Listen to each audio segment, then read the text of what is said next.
Por que não se deve pesquisar? O que não se motiva uma pesquisa? Por dinheiro. Porque eu acho que quando você vai pesquisar por dinheiro, tanto o resultado da pesquisa fica contaminado por um interesse externo. A pessoa se ilude e vende a sua alma. É tipo aquelas pesquisas financiadas pela indústria do tabaco, que querem dizer que o cigarro não faz mal. Então eles criam toda uma estrutura pseudocientífica financiando um cara para dizer o que eles querem que seja dito, quando na verdade esse não é o propósito da ciência, da pesquisa. O que é que te motiva a pesquisar? Eu já passei por várias vezes em que pessoas me perguntaram coisas semelhantes. Sempre o que vem na minha cabeça é o seguinte: eu tenho que, depois de terminar a minha carreira, ter algo de valioso a contar. Eu vejo a contribuição com o conhecimento algo mais perene. E isso me dá uma sensação de valor da atividade de pesquisa maior do que da atividade, por exemplo, de produção material propriamente dita. Eu sou Cláudia Salles, arquiteta e professora. E eu sou André Lopes, arquiteto e professor. Esse é o Fator de Impacto, o seu canal da vida acadêmica. Adorei isso.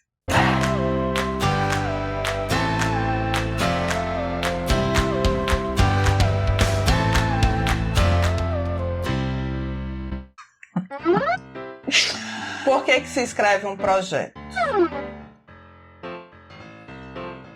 Bom, eu imagino. Se escreve um projeto porque eu quero convencer uma instituição, um organismo, de que aquilo que eu acredito ser relevante realmente tem importância e que aquela instituição deve investir em mim. E esse projeto é construído com um certo tipo de rigor. Ele tem uma forma. Tem uma forma. É muito comum as pessoas escreverem projetos, por exemplo, para seleção de mestrado, doutorado. E eu acho que o mais comum de todos, por uma questão de contingente de pessoas, trabalho de conclusão de curso. Então eles querem saber como se nasce um projeto.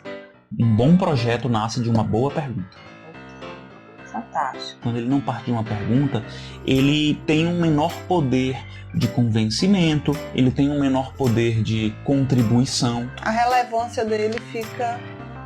E as questões são a forma como nós encontramos de expressar aquilo que está na fronteira do conhecimento. Os meninos chegam para mim e dizem assim: professora, a senhora acha que seria legal eu escrever sobre tal assunto? E eu sempre digo: não sei. É legal escrever sobre tal assunto? E como que tu orientar uma pessoa para que essa pergunta seja relevante? Acho que a primeira e mais básica coisa são perguntas que a resposta não seja sim ou não. Aqui não é o programa Silvio Santos. Você trocaria uma bicicleta por um Piper? Não pode ser assim. Então, é a primeira coisa, ficou vermelho. Boas perguntas não se respondem de maneiras simples. Para a mesma pergunta, você pode desenvolver vários métodos. E você pode chegar a várias respostas. O método é só o meio pelo qual eu respondo a pergunta. Então, o método não é mais importante do que a pergunta. Ovo faz bem ou faz mal? Depende do artigo que você leu, da época que você leu, Exatamente. Quem escreveu. Mas assim, além dessa questão do sim ou não, a pergunta ela tem que ser clara, ela tem que ter um limite, ela não é para abarcar o mundo com as pernas. Existe uma sensação de superpoderes às vezes, porque no papel cabe qualquer coisa. Terceira coisa, façam perguntas que você tenha a mínima noção que é possível responder.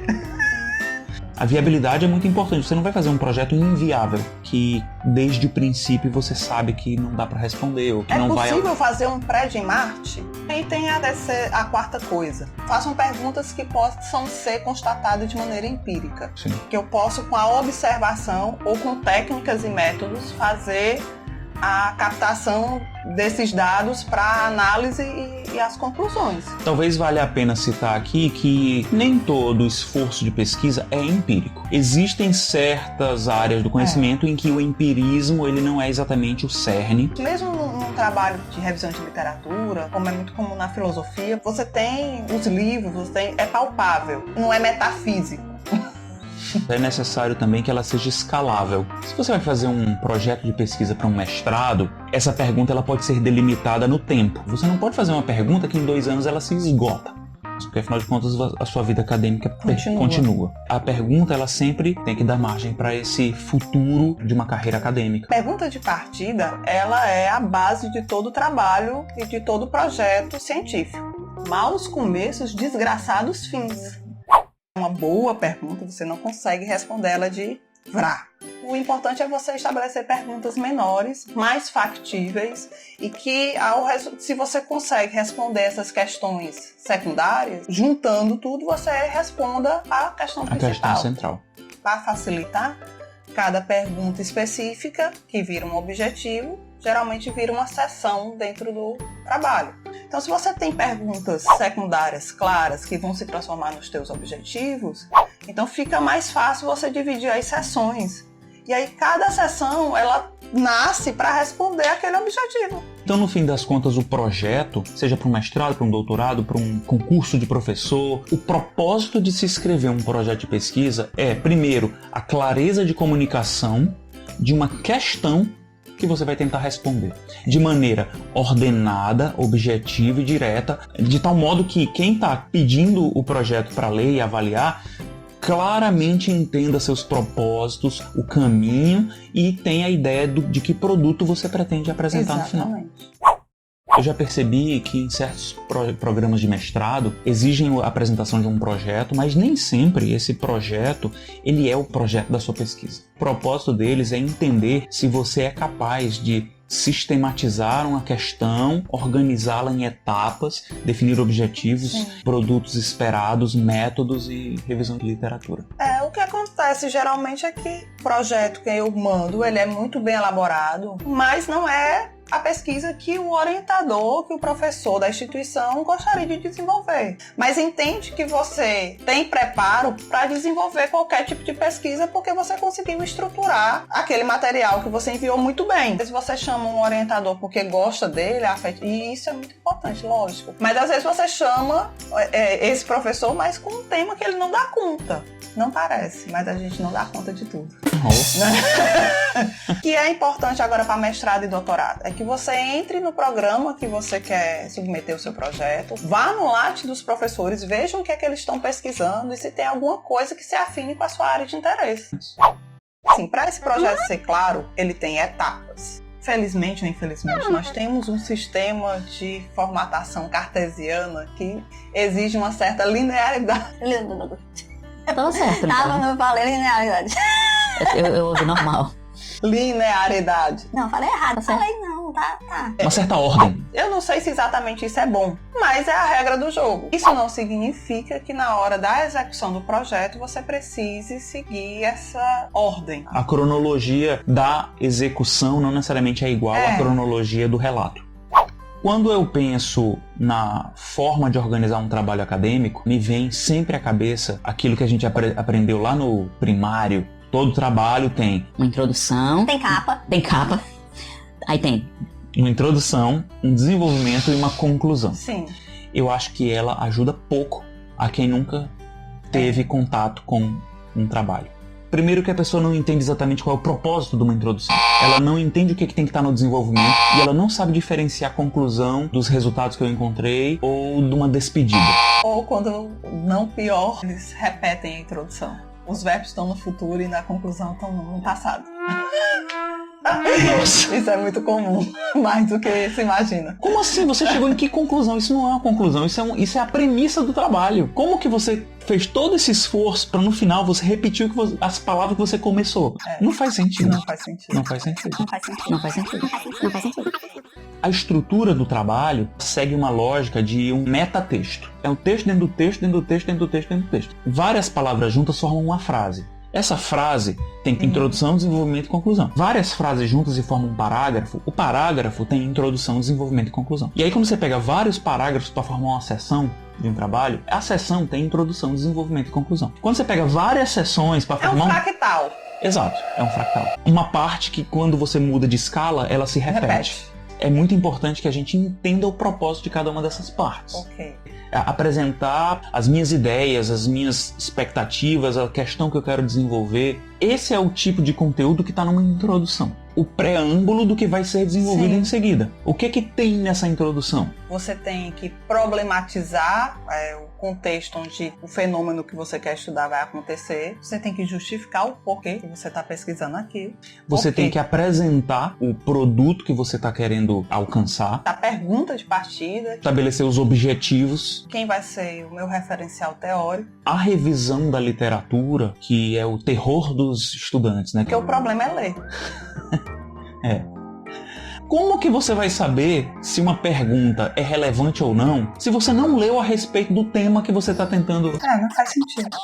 Então você vai procurar quais são os trabalhos mais atuais, influentes, para que você possa apresentar onde o seu trabalho vai contribuir com aquilo. Qual é essa lacuna, ou seja, a questão e a relevância dela. Trabalhos acadêmicos, artigos científicos, trabalhos de doutorado, estão muito preocupados com duas questões. Estar contribuindo com algo que ainda não foi desenvolvido e o tipo de contribuição. Contribuições fenomenológicas, quando você contribui com o entendimento de um fenômeno, Ok. e contribuições metodológicas, quando você contribui com a elaboração e a aplicação e desenvolvimento de métodos. Isso pode mudar a maneira como essa apresentação do método se dá dentro do trabalho. A metodologia, ela surge como uma subseção da introdução, normalmente, porque dependendo do trabalho, a metodologia ela pode ser muito robusta ou menos robusta. Às vezes ela tá toda dentro da introdução, e aí você não tem um capítulo ou uma seção metodológica, mas às vezes você só anuncia na introdução e depois você desenvolve aquilo numa seção à parte. Uma outra coisa que eu tento passar para os meus alunos é que o projeto ele não emana, ele não é uma epifania. Eu estou aqui e vem uma inspiração divina. Quanto mais referências você tem, maior é a probabilidade de você achar soluções. É como um vocabulário. Quanto mais Exatamente. palavras você sabe, mais rico pode ser o seu texto. Vocabulário. Então, não é para encher linguiça dentro de um trabalho. Ele é para te dar repertório. Que vai te ajudar. De novo. Não sei, na minha língua.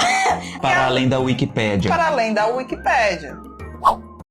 Nós falamos da estrutura básica. Existem elementos que são mais avançados dentro de projetos. Por exemplo, num trabalho final de graduação, nunca vi uma pessoa falar, por exemplo, sobre orçamento. Já um outro aspecto é um pouco mais comum. Você desenvolver um cronograma ao longo do tempo para que você apresente os objetivos específicos e gerais e as etapas metodológicas dentro de uma estrutura temporal, em que você sabe qual é o seu prazo limite e você distribui as atividades ao longo do tempo. Quando você está falando, por exemplo, de um edital de financiamento para uma empresa, ele quer saber cada dia de cada coisa. Além de tudo isso, eles querem que você apresente como o conhecimento produzido vai chegar nos públicos de interesse. Teve um trabalho que eu desenvolvi recentemente que uma das exigências do órgão de fomento era a construção de equipes de trabalho. Que pessoas, quantas pessoas, o que cada um ia fazer, de que maneira nós nos comunicaríamos, quais seriam os produtos e como eles se associavam com esses aplicativos de celular e de internet. Tudo isso ficou mais fácil, né? Antigamente eu não sei como é que as pessoas faziam, não.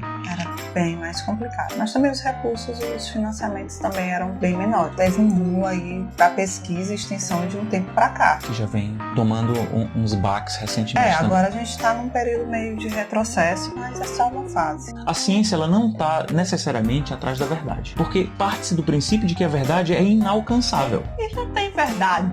Não existe, mesmo que exista, nem que existisse, nós não vamos alcançá-la. Quando você vai buscar lá em filósofos, em teóricos da ciência, fala-se muito mais em testes de falseabilidade do que em você dizer que uma coisa é verdade. A minha contribuição com o conhecimento da humanidade é dizer que isso não é verdade. Eu tenho evidências de que isso não é verdade. Um exemplo clássico desse tipo de construção: ovo faz bem para a saúde. Essa é a nova verdade. Já essa nova verdade cai por terra. Muito mais importante saber se ovo faz mal ou se faz bem é saber os benefícios e os malefícios que o ovo faz. Porque as duas coisas. A resposta não é come ou não come. Não é essa a questão. Porque isso seria uma resposta simplória. E para perguntas complexas nós não podemos ter respostas simples. Então, entre o sim e o não, existe uma infinidade de respostas. A computação, como a gente conhece hoje, ela trabalha com um sistema binário. Sim. Zeros e uns, que é sim e não. Aquele negócio da Matrix? Hoje, essa lógica binária, ela já não é mais verdade. Exatamente. Ele está entrando em uma nova era. E aí, o próximo passo Não sei até que ponto. Nova.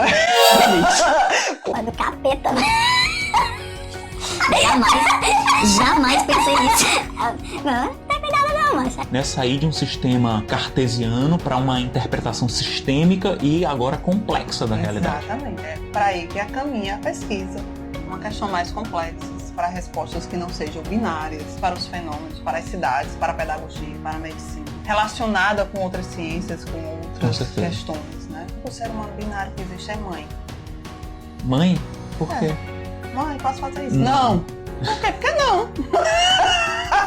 Porque eu fui falar com meu sobrinho, que é Eles querem especialista em YouTube, e ele fala, tem que pedir like.